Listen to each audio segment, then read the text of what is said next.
He was handsome and full of life, and he was a good father, a good husband, and we just had a lot of fun. And he loved sports, and he loved to watch his kids play sports. I think he tried to live through them a little bit. And he was kind, and he always thought about others and wanted to help anybody who would let him. Was just so numb that my functioning wasn't there. I couldn't eat, and I couldn't remember anything. I didn't want to move. I was afraid of the emotion that I was going to have to face. So the first couple of weeks after he died, I laid on my mom's couch, didn't sleep for probably that first 2 or 3 weeks. I remember feeling, like I said, numb, and I remember feeling like I was in a dream and he was going to come home any minute. And like I just couldn't even organize my own life, my own thoughts, my own kids, and I needed people to do everything that they could for me. And I couldn't even deal with his loss or the loss of him. It was just complete. I've lost people close in my life before. I couldn't cry. I couldn't feel any emotion. And it was just numb. I was just numb. And I remember just sitting on the couch, not watching TV, just sitting there, not thinking of anything. The TV might have been on, but I don't know what I was watching. And people just coming in and out, saying their sympathies, and just like I couldn't believe I was in this place. I remember bits and pieces. The wake I remember more. There were so many people there because they're so young. I've never seen anything like it, and it was so overwhelming. And I just had lines of people around the block, and I just remember feeling so overwhelmed that I felt like that's exactly what I felt. I felt like I was at a wedding. Like, here I am, and it's just so surreal. And I'm having to greet people and thank them for coming, and my husband's over there in the casket, and I felt like I was having to console people, like I was the host of the party. I remember thinking to myself, you have to be strong for these kids. And I remember that's where I kind of felt that numbness and shock just kind of take over, and that was it. I have got to plow this road as a strong martyr mother and bring my kids down that path, and they're going to be okay. It took me about, I would say, a couple months before I realized he wasn't coming home. And I would often come home in the evenings, and I can remember thinking, oh, he could come home anytime, or he'd come home at this time. And it took me a couple months to realize that he's not coming home. It's not happening. A lot of my aha moments, kind of come, oh my God, he's gone. I remember my brother saying to me once, you should go to church and find out those singles groups. And it was just a few months, and I thought, what? I'm not ready for no date, people just, I remember people just coming and bringing me food and like staring at me like I'm going to put on a show. I'm going to like fall on the floor and roll around and scream and cry. And a lot of people, for me and my reaction, it took me a long time to cry. I was scared because I thought I'm going to hit the wall and it's going to be bad when it happens. And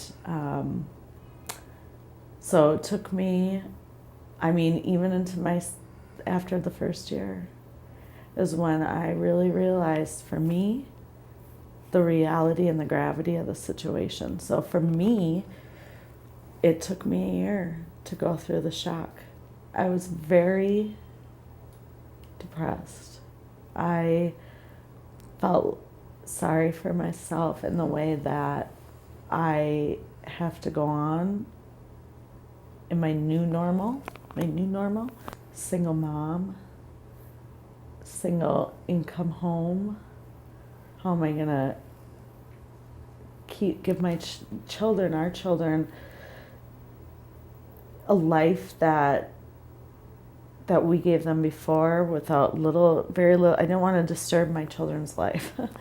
I want to be able to them to do their same activities, afford to buy the same clothes, and so I felt like I was left and abandoned, and now I have to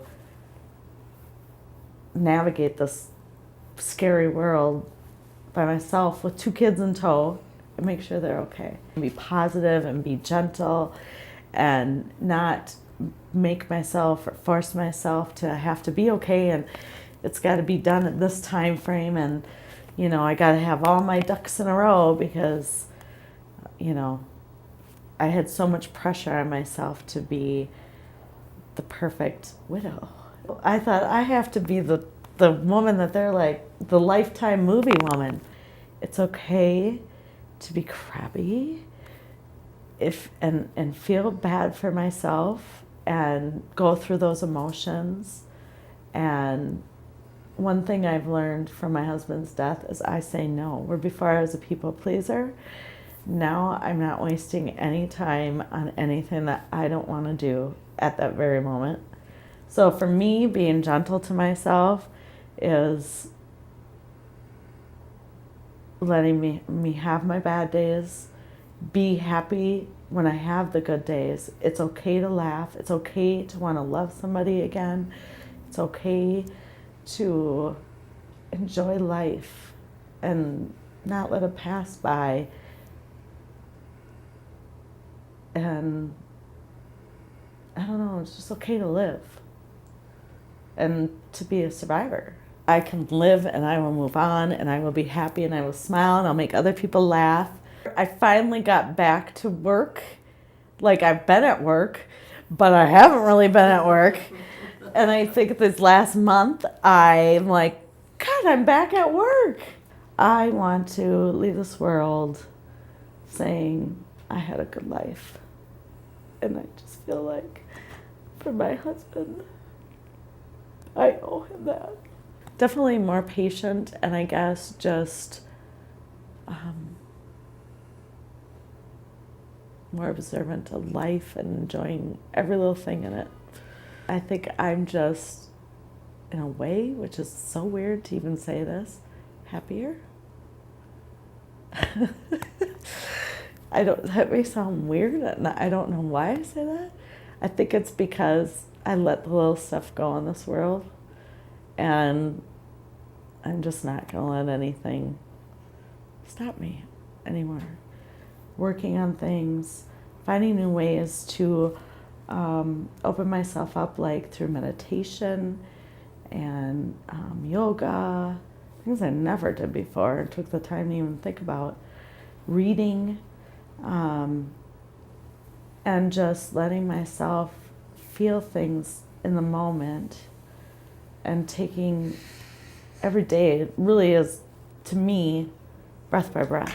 Because at 1 minute, I could be happy, Amy, and the next minute, the next breath, I am sad, and I'm in a sad place. So, and just tackling each emotion as it comes. I would say think about it as a step to healing.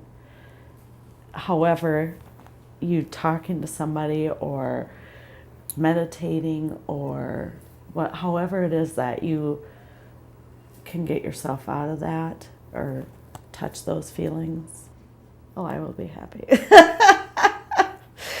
There's no doubt about that. And there was a time I thought I will never love anybody else again. And in fact, Dion and I would say to each other, oh my God, I'm so glad we don't have to be single and all this stuff that these people have to go through. And I would say to him, I will never get married again because I will not raise another man child, But now that I'm almost completing 2 years, I I want to find somebody. I want to find love again and be happy.